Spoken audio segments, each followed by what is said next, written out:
राज्यातील व आपल्या भागातील नवनवीन बातम्या पाहण्यासाठी SM9 न्यूज मराठी या चॅनलला लाईक करा, सबस्क्राईब करा आणि शेअर करायला विसरू नका.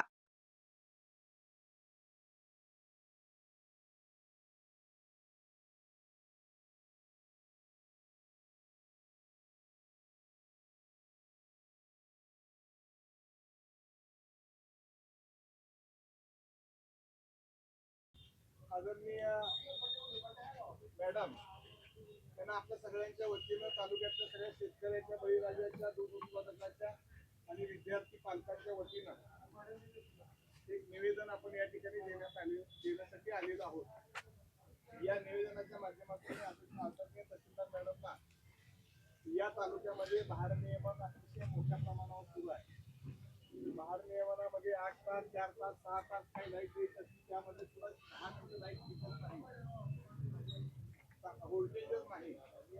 त्याचबरोबर अतिशय अशी पाणी टंचाई आणि उन्हामुळे शेतकरी वर्ग बळीराजांचा झालेला आहे. त्याच्यामुळे पाण्याची अतिशय, त्याचबरोबर सगळ्यापेक्षा दुर्दैवाची बाब म्हणजे MSEBच्या कार्यालयामध्ये कुठलाही अधिकारी आमच्या शेतकऱ्यांना, कार्यकर्त्यांना सापडत नाही. फोन केला तर कुणी फोन उचलत नाही. खालचे जे त्यांचे कर्मचारी आहेत ते कर्मचारी अतिशय बेताल झालेले आहेत. एखादी डीपी जळली तर महिन्याची डीपी उचलली जात नाही. अशा पद्धतीने या MSEBच्या गलथान कारभाराच्या निषेधार्थ आम्ही आज संयमानं आदरणीय तहसीलदार मॅडमना हे निवेदन या ठिकाणी आपल्या सगळ्यांच्या वतीनं देणार आहे. मी त्यांना या निमित्तानं विनंती करणार की आम्ही 8 दिवसाचा अल्टिमेटम मॅडम MSEBला या निमित्तानं देतो.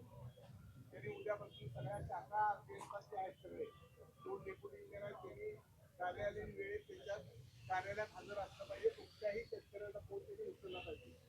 त्यांनी शाखा अभियंता कार्यालय पोळा असेल, मौद असेल, जवळा असेल, वाटंबा असेल, अनेक ठिकाणी सुरू आहे. त्यांनी कंपल्सरी त्यांच्या वेळेमध्ये त्या कार्यालयात उपस्थित राहिलं पाहिजे. आणि जे वायरमॅन आहे टेम्पररी असतील फोन केल्यानंतर वेळेत त्याला मदत करण्यासाठी जायला पाहिजे, असे आमच्या सगळ्या प्रमुख मागणी आहे.